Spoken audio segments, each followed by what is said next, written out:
जो पार्षद का कार्य होता है, सफाई का, रोड लाइट का, सीवर लाइन का, और सबसे मुख्य काम होता है कोई आइडेंटिफाई करने के लिए पार्षद के सिग्नेचर की ज़रूरत पड़ती है। तो उनको बहुत हीन दृष्टि से देखा जाता था। उनके दाह संस्कार को लोग अनुमति नहीं देते थे। पिछले दिनों हम बीजेपी के पार्षद धरने पे भी बैठे थे। रात को तकरीबन 10 घंटे हमारा धरना चला।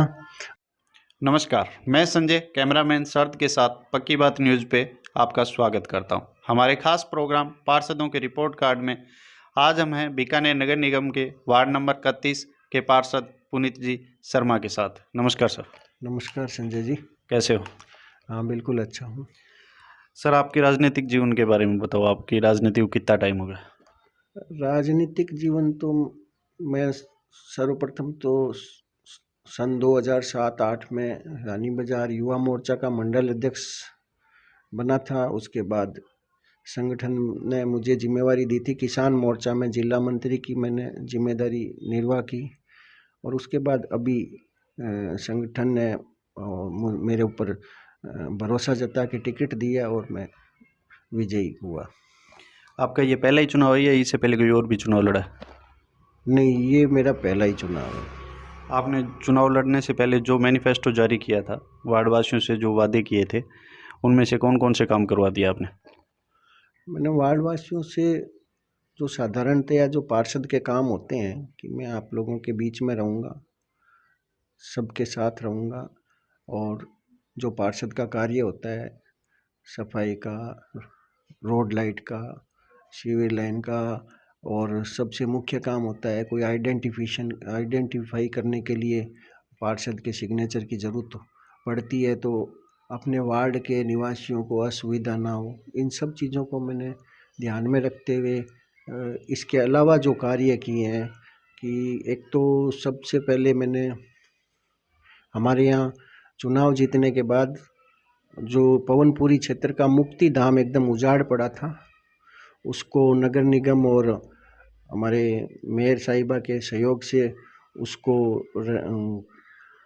साफ सफाई करवा के रनिंग कंडीशन में किया।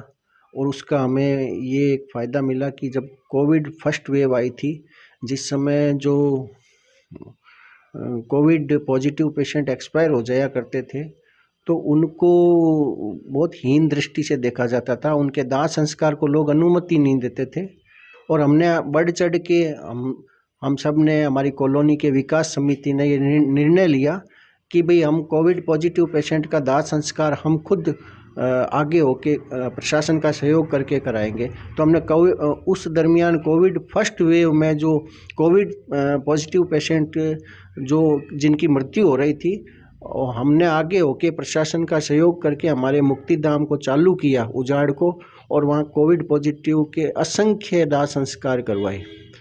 इसी क्रम में नागनी जी मंदिर के आगे एक पुलिस चौकी जो यहाँ पर ज़रूरत थी, यहाँ से जयनारायण व्यास कॉलोनी थाना काफ़ी दूर पड़ जाता है, तो यहाँ एक स्थायी पुलिस चौकी चालू करवाई।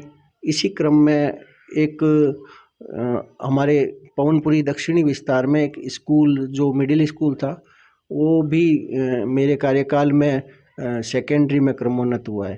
तो ये 3 मुख्य कार्य हुए हैं। इसके अलावा वार्ड में साफ सफाई वगैरह वो सुचारू हो ही रही है। आपको पार्षद निधि कितनी मिल चुकी है अब तक? पार्षद निधि के अंतर्गत नगर निगम से 40 लाख का जो 2 बार बजट मिला है 6-6 महीने से। 40 लाख लगा दिए?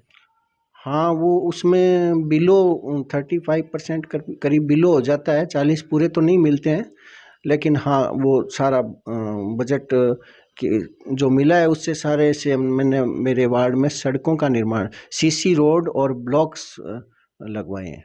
यूआईटी से कोई बजट मिला है आपको?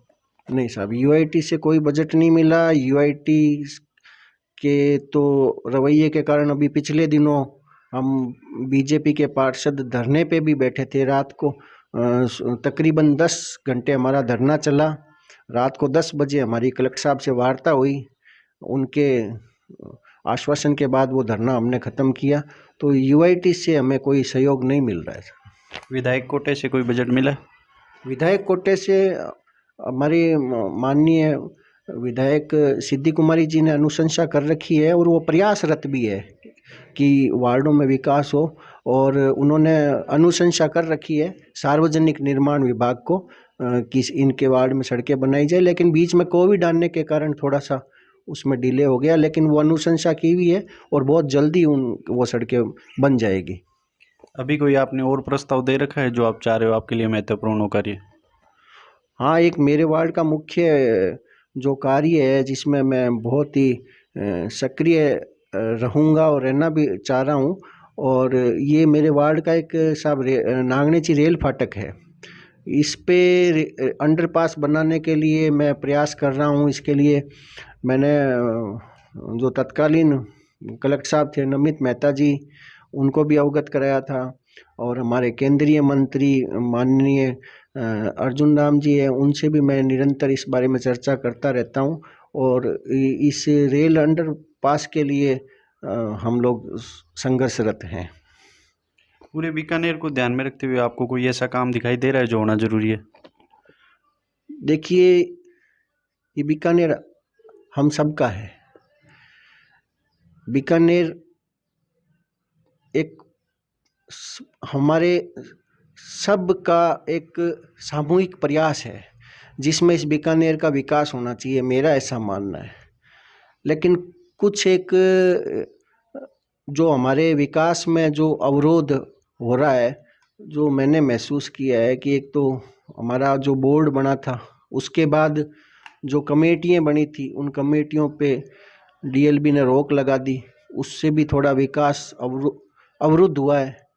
और दूसरा, एक निगम में जो अधिकारी है वो उनकी स्थायी कुछ लंबे समय तक नियुक्ति की जाए, ये एक मेरी मांग है। हर 2-3 महीने में एक अधिकारी बदल दिए जाते हैं, जिससे भी बीकानेर का विकास में बाधा आ रही है। तो मैं राज्य सरकार से ये मांग करता हूँ कि कम से कम निगम में जो अधिकारी लगाएं, उनको कम से कम 1 साल 2 साल उनको इतनी नियुक्ति दे ताकि हमें उनके आगे कोई बीकानेर की विकास की बात करने का मौका मिल सके। थैंक यू, धन्यवाद sir. Thank you sir. Video को लाइक करें, शेयर करें और ऐसी ही महत्वपूर्ण जानकारियों के लिए हमारे चैनल को सब्सक्राइब करें और बेल आइकन जरूर दबाएं ताकि कोई भी वीडियो अगर नया आता है तो उसकी जानकारी आपको नोटिफिकेशन से मिल जाए। Thank you.